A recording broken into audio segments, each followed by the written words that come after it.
LG 에너지 솔루션 2022년도 실적을 스루풋 회계로 분석한 내용을 소개를 하고요. 3년 연속 적자인데 손익분기점 매출 목표 계획까지 소개를 하도록 하겠습니다. 가공비 배부 재고자산 회전율은 7.9회전으로 이것은 상승한 실적이 되겠습니다. 구독, 좋아요는 제게 큰 에너지를 주시는 게 되겠습니다. 그리고 필요하시면 1.5배속을 보시기 바랍니다. LG 엔솔에 관련된 뉴스로 3월 28일자 권영수 LG 엔솔 부회장 오창을 마더 팩토리로 만들자, 이렇게 이제 선언을 했답니다. 충청북도 청주시에 위치한 오창 에너지 플랜트를 LG 에너지 솔루션의 마더 팩토리로 만들겠다는 의지를 밝혔다. 이런 얘기예요. 이 LG 에너지 솔루션 홈페이지를 가보면은 한 세 가지 분야의 사업 부분이 있는 것 같아요. 자동차 전지, 소형 전지, 그 다음에 ESS 전지, 전기 저장 장치라고 알고 있습니다. 한 화면을 캡처를 해서 가져와 봤습니다. 그런데 LG 엔솔을 검색을 하다 보니까 DB 하이텍 그 주주총회에서 LG와 비교되는 그런 발언을 DB 하이텍 부회장이 얘기를 했는데 뭔 말인가 한번 해봤는데, 주주들이 작년 말 뒤집는데 어떻게 믿나, 이런 얘기인데 자회사를 하나 만드는 모양이에요. 그래서 모회사의 5% 정도 순자산으로 자회사를 분할을 한다, 이런 얘기가 되겠습니다. 그래서 주주 여러분들의 기대에 더 많이 부응하고자 노력하겠다, 뭐 이런 발언을 하면서 LG화학이 에너지 솔루션을 분사한 것과 DB하이텍이 브랜드 사업부 팹리스 반도체 설계를 떼어내는 것은 완전히 다르다 해서 이렇게 비유를 했는데, LG 그러면 에너지 솔루션의 자산 규모가 상당히 됐던 모양이에요.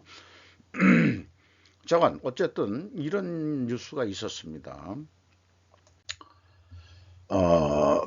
스루풋 스루풋 세계로 전환하는 이 분야의 데이터를 핵심적으로 소개를 했습니다. 한번 읽어봐 주시고요. 설명하는 것은 생략하겠습니다. 재고자산의 변동 범위가 세 가지 정도가 국내 기업체들이 채택해서 돌아가는데, 딱 이 기준에도 안 들어가면은 재고자산의 변동 범위가 불명확하기 때문에 여기서부터 분식회계 개연성 의문을 갖게 되는 어떤 기준점이 된다 할 수 있겠습니다. 원가회계 손익으로서 매출이 10조 5,800억을 달성해서 이 매출액은 26.2%가 증가했어요. 그런데 이제 재고자산이 더 많이 증가한 것은 원가회계 이익 상으로는 재고이익이 추가가 되는데, 스루프 쪽에서는 좀 바람직하지 않은 관점으로 봅니다. 매출 원가가 더 높게 뛰었죠. 50%나 크게 뛰었어요. 그러니까 2배 정도나 뛰었다, 이렇게 봐지는데, 뭐 매출 총이익부터 떨어졌고, 그다음에 판매 관리비를 좀 줄였습니다만은 적자 6,765억 원으로 영업 적자가 90%나 더 증가했습니다. 작년보다 더블 정도 더 적자가 났어요. 매출이 25%를 증가했는데 영업 손실이 더 배가 증가했다. 이게 실적은 좀 안 좋은 건데 언젠가는 좋아지겠거니 이렇게들 다들 생각하는데, 어떻게 하면은 흑자로 돌아서느냐 하는 그런 생각을 좀 해볼 수 있겠죠. 그래서 스루풋으로 분석한 내용을 소개를 하면은, 매출에 비례하는 매출 재료비가 2배 이상 올랐어요. 매출 증가율보다. 요 한 가지만 보고서 스루프 회계에는 원재료 가격이 대폭 상승했다라고 1차 추론을 할 수 있겠습니다. 스루프율이 무려 13.2%나 하락을 했습니다. 운영 비용은 전체적으로 2.4%밖에 감소를 못 시켰어요. 그래서 이 스루프 영업 손실 7,342억 원으로서 원가 회계 영업 손실보다 577억 원이 더 손실이 났습니다. 이것은 역시 가공비 배부 재고 자산이 크게 증가를 했기 때문입니다. 재고 자산 내역에서 2020년이 1기가 되기 때문에 그 전에 재고들은 공시를 하지 않았습니다. 그런데 여기 합계액은 현금 흐름표에 재고 자산의 증가액이거든요. 이거를 감안해서 전체 재고 자산이 얼마다 이렇게 추적을 한 겁니다. 그래서 이 2022년 중에는 WCAI 가공비 배부 재고 자산이 3,162억 원이 증가한 것이 원가 회계 영업 손실보다 더 손실이 난 원인이 되겠습니다. 그런데 이 2020년 1기 재무상태표를 보면은 연말 거만 하는데 자회사로 독립을 할 때 출발 개시 재무제표가 왜 공시가 안 될까? 그게 있어야 이게 증감액이 얼마라는 걸 알 수 있는데 그것을 첫 해들은 연말 재고만 얘기를 해주고 재무상태표도 그랬고요. 개시 재무제표들을 왜 공시를 안 하나 모르겠어요. 저도 결산을 개인적으로 하는 입장이기 때문에 처음 이 손익 재무 제표를 만들 때 재무상태표에 개시 재무상태표를 만들어야만 되고 또 이 세무서에 제출도 그렇게 해야 되는 거로 되어 있는데 왜 상장 회사들 공시 시스템에는 왜 이 개시 재무제표를 공개를 안 하는지 저는 그게 계속 의문입니다. 불만이기도 하고요. 그래서 말씀드린 대로 깜빡이 한번 표시를 해봤습니다. 어떻게 이 2000 개시 재고를 뽑았는지. 비용의 성격적 분류 내용은 ABC로 가장 표준적인 방법으로 표기를 했어요. 이 재고자산의 변동 범위가 제품, 반제품, 상품 및 제공품의 변동이라고 회사는 표현을 하고 있습니다. WCAI라는 거죠. 한마디로 이렇게 되어 있고요. 원재료 및 소모품 사용이 있는데 6조 6,582억 원이죠. 그 다음에 상품 매입액. 원재료는 사용액이어야 되고 상품 매입액은 상품은 매입액으로 해야 제대로 매출원가 재료비가 나온다고 할 수 있겠습니다. 이 상품 매입액으로 하는 이유는 이 WCA 재고자산의 변동 범위에 상품까지 넣기 때문에 그렇습니다. 왜 그런지는 곰곰이 더하기 빼기를 한번 생각해 보시면은 상품 매출원가를 어떻게 뽑는 건지 보면은 이해가 되실 거라고 저는 미루어서 좀 짐작해서 그렇게 믿습니다. 그래서 원재료 사용량이 62.7% 증가했고 그 다음에 상품 매입액이 21%가 증가를 했습니다. 그런데 요 소모품의 사용을 제가 빨간 글씨로 표현한 것은 원재료 및 이 부재료의 사용 정도라 그러면은 여기 재료비 성격으로 하는 건 맞는데 전기차 배터리를 만들면서 소모품이란 것은 쓰고서 없어지는 거거든요. 제가 알기로는 그렇습니다. 이 제품에 들어가는 부품이다 그런다면은 예를 들어서 가장 간단한 볼트나트 이런 거라면은 들어가도 좋은 거지만은 일반적으로 공장 유지보수용이라든지 또는 물건을 제조하면서 제품을 제조하면서 소모적인 성격으로 쓰이는 것들은 에, 집어넣어서는 안 된다고 이렇게 배웠습니다. 그래서 별도로 운영 비용에 제조 내용 경비 중에 이 소모품비라고 별도로 떨고 있는데 요즘 기업들은 그런 것까지 재료비로 기준을 넣는 것 같아요. 제품을 생산하기 위해서 그런 이 저장품 쪽에 가지고 있던 그런 자재들을 썼다 하면은 그것도 매출원가에 집어넣어 가지고 매출원가 재료비 성격으로 하는 모양입니다. 그 대신에 이제 그 경비에서는 빼겠죠. 어쨌든 이, 그 전체 운영 비용을 영업 비용을 1번 매출원가 재료비와 2번 운영 비용으로 디커피형을 했는데 운영 비용은 줄였습니다만은 매출원가 재료비가 56%나 크게 증가했습니다. 그래서 총 제조 비용에 대한 가공비가 21%에서 18%, 3.2%가 떨어졌거든요. 그러면은 요것을 보더라도 원재료 가격이 크게 상승했을 것 같다라고 2차 추론을 좀 하고 있게 되겠습니다. 그런데 그 재고자산 명세에 회사가 매출원가로 비용 인식한 재고자산 원가라는 게 얼마다 한 게 있는데 이게 제가 산출한 말하자면은 MC 매출원가 재료비하고 금액이 일치를 합니다. 그러니까 저는 이거를 매출 원가 재료비라고 표현을 하고 있는데 일반적인 회계 전문가들의 관행은 매출원가로 비용 인식한 재고자산 원가, 재고자산 원가라는 표현을 하고 있습니다. 원가라는 표현은 제가 아주 싫어하는 것 중에 하나죠. 원가 회계가 문제가 있어가지고 스루프트 회계로 분석을 하는 입장이기 때문에도 더더욱 그렇습니다.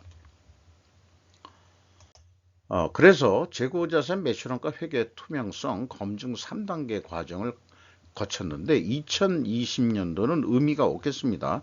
개시 재고가 없기 때문에 PQ 총제조 비용이 일치하기 때문에 재고자산의 변동 범위가 맞는다.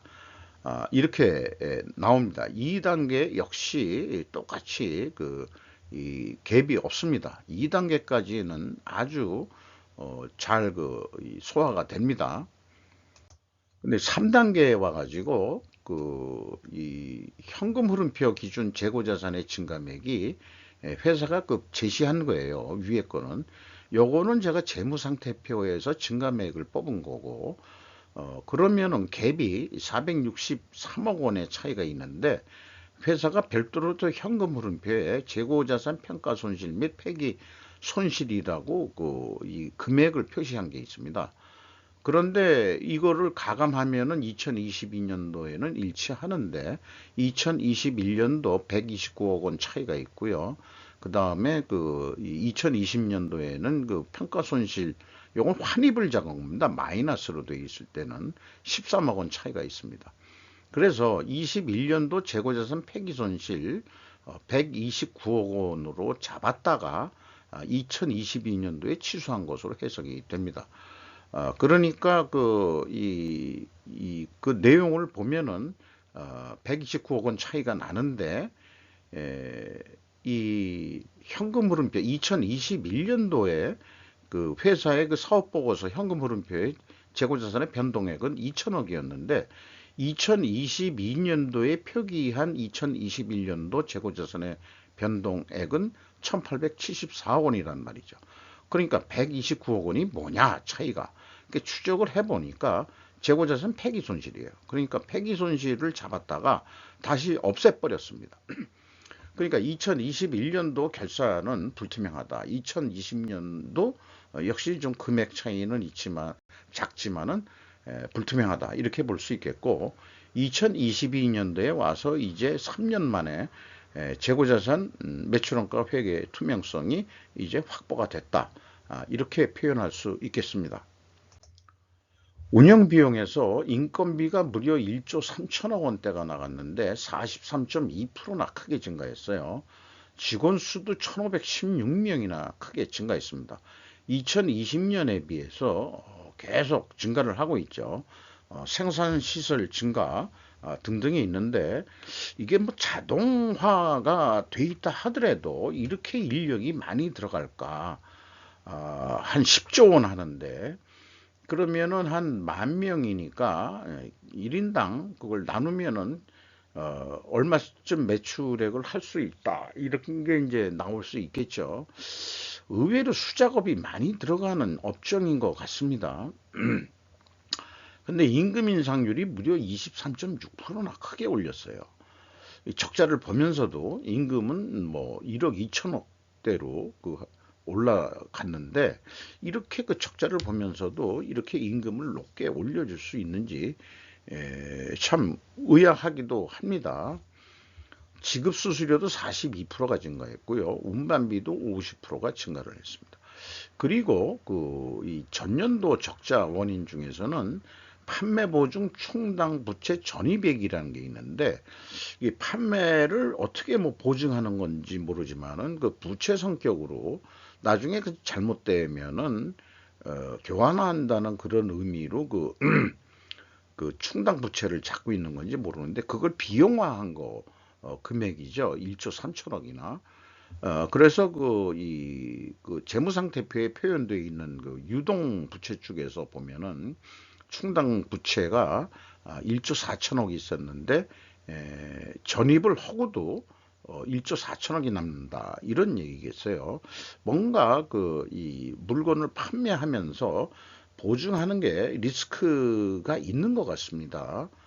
그렇지 않고서야 이렇게 유동성 충당 부채 속에 그 판매 보증 충당 부채를 잡는지, 이런 딴 업종에서는 참 이 금액의 크기가 보기 힘든 크기로 나와 있습니다.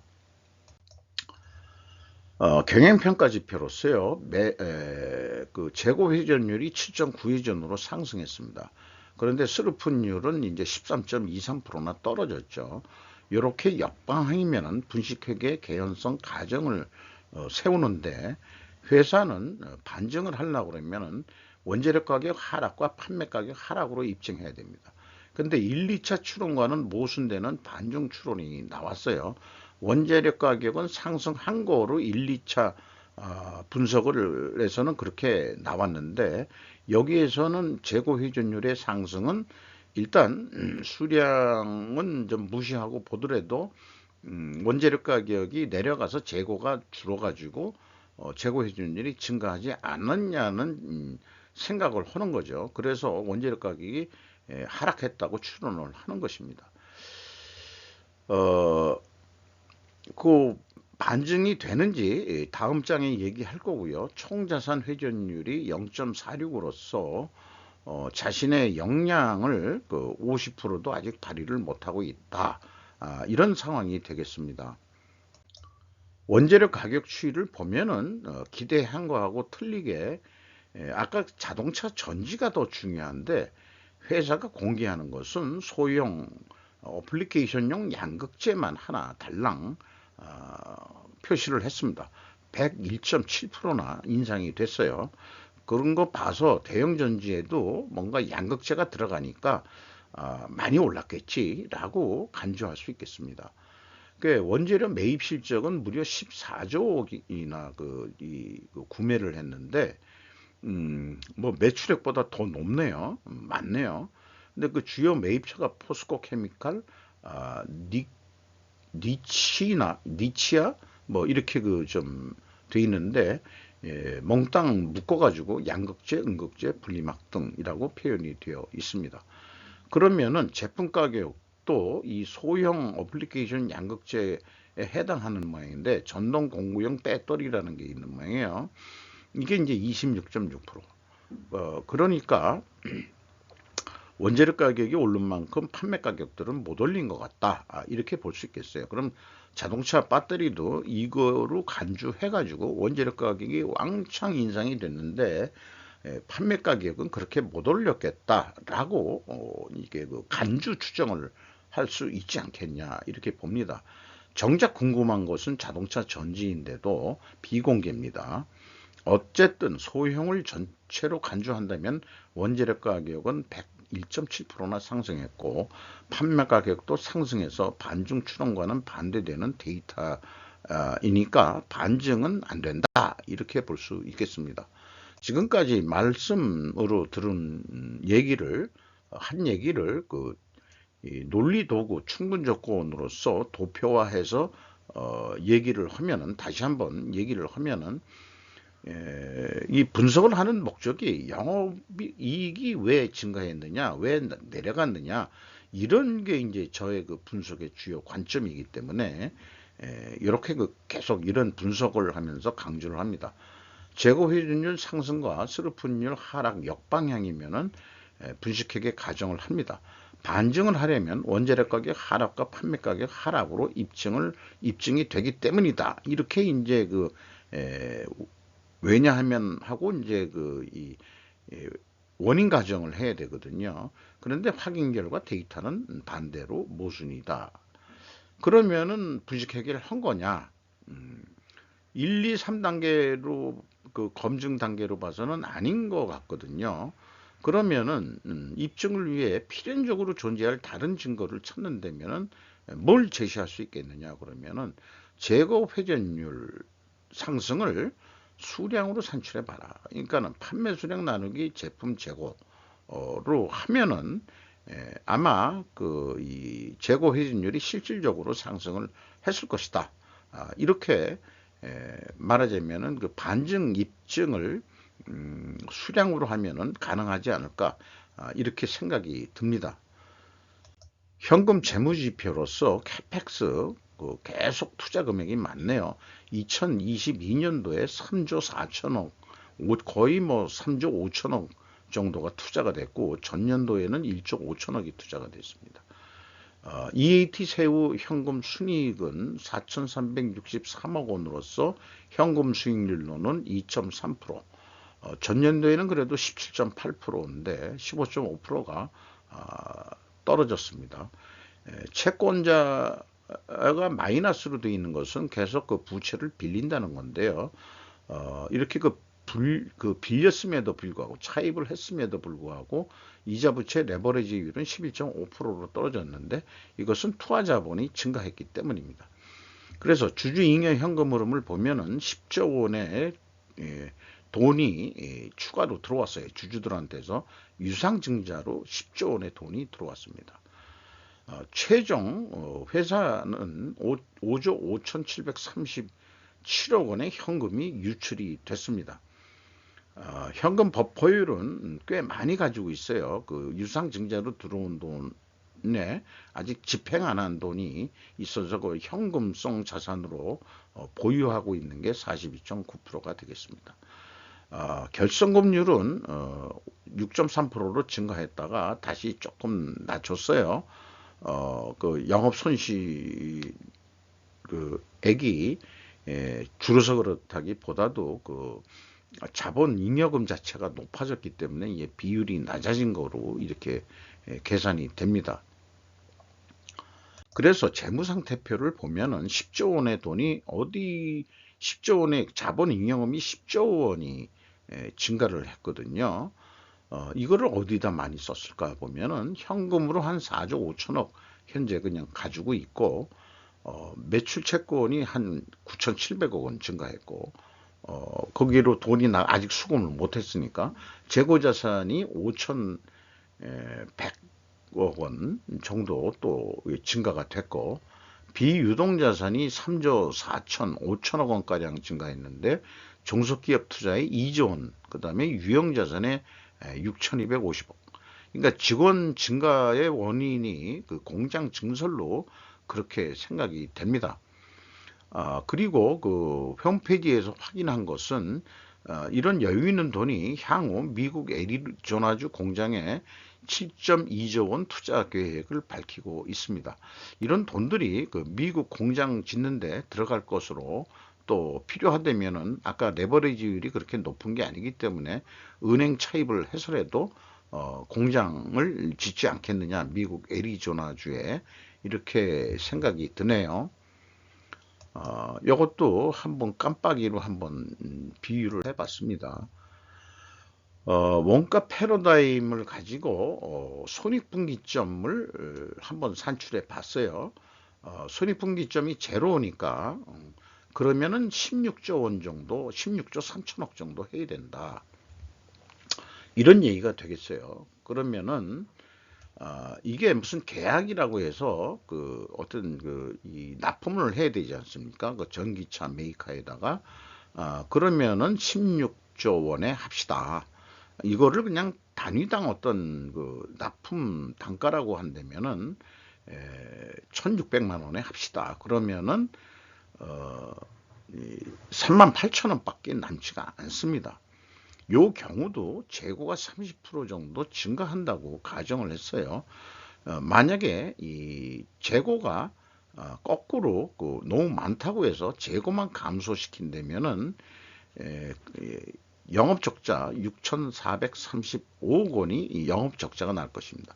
이것이 이제 원가회계의 고질적인 문제라는 것을 계속 강조 드리는 거고요.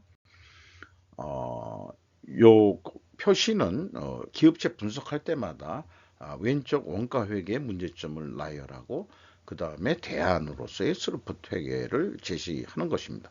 그리고 재고 회전율을 그 바벨 전략으로서 제안을 드리는 것입니다. 그래서 스루프 관점에서 본다 그러면은 운영 비용을 중심으로 운영 비용을 더 절감은 못하고 2022년 수준으로 그냥 가고 이거에 의해서 그 스루프율로 나누면은 한 13조 원이면은 손익분기점이 나오겠다 이렇게 이제 판단이 됩니다. 그러나 이제 그 제안서를 이 전기차 메이커한테 제안을 한다 그러면은 1,550만 원 정도. 이 경우는 매출 재료비를 중심으로 생각하는 건데요. 좀 그 재료비 가격이 아까 뭐 얼마나 오를지 모르지만은 그 사용량 자체는 한 47% 증가한다고 그렇게 예측을 했을 때, 이 1,550만 원 정도면은 납품을 할 수 있겠다. 그래서 1,550만 원으로 제안서를 쭉 냈는데 예상은 32만 4천 원 남는 거로 되어 있습니다. 스루프상으로는.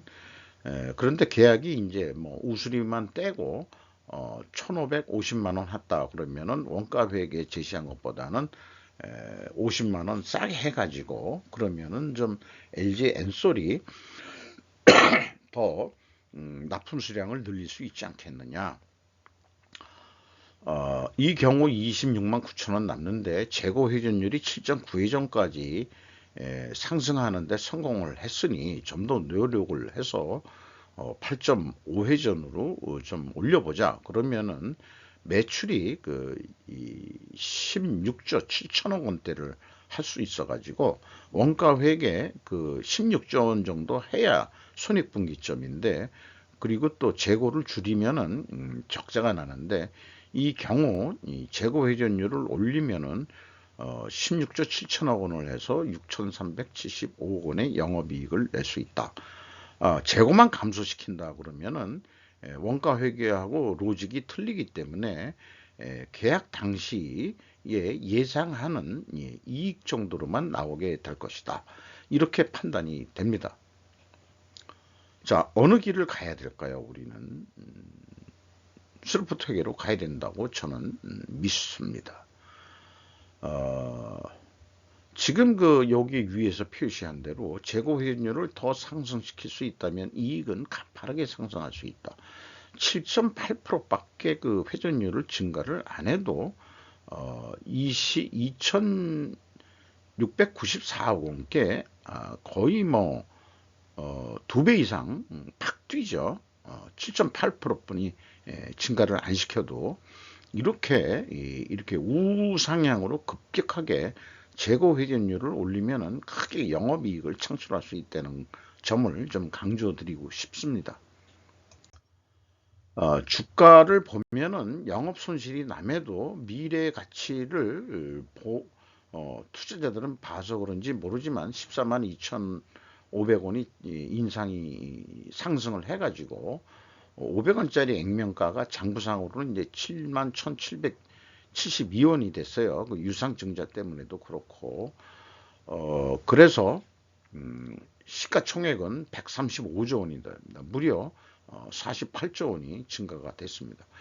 LG화학이 81.84%로 이 경영권 확보를 위해서 뭐 왕창 가지고 있고, 근데 유상증자할 때는 뭐 171억 원뿐이 더 증가를 안 시켰는데, 나머지는 주식 발행 초과금이 되겠죠.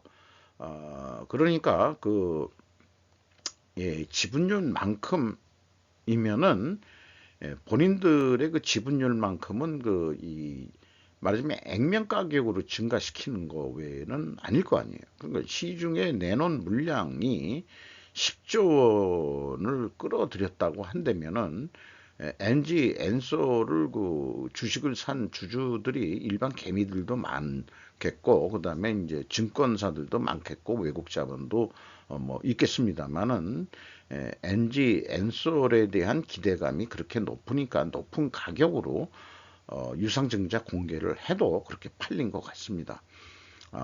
그러니까 이 주식 한 주라도 사신 분은 LG 엔솔이 이 미국까지 투자하고 전기 배터리가 실질상으로는 KTL이 중국 자체 수요를 뺀다면은 LG 엔솔이 사실상 시장 점유율은 1위다라고 주장을 합니다. 다만 손익분기점이 15조 5천억 정도는 해야 된다. 또 이 별도로 운영비용 기준으로 해서는 한 13조 원 정도면은 조금만 더 노력하면 이제 손익분기점이 도달할 수 있겠다, 이렇게 이제 봐집니다. 외국 기관이 너무나 LG화학이 많이 가지고 있으니까 LG 외국 기관은 한 5.33% 가지고 있고요. JP 모건 등이 눈에 띕니다. 이상 좀 LG 에너지 솔루션 설명이 조금 길게 됐습니다. 자세하게 좀 설명드리냐고 좀 길어졌습니다. 감사합니다.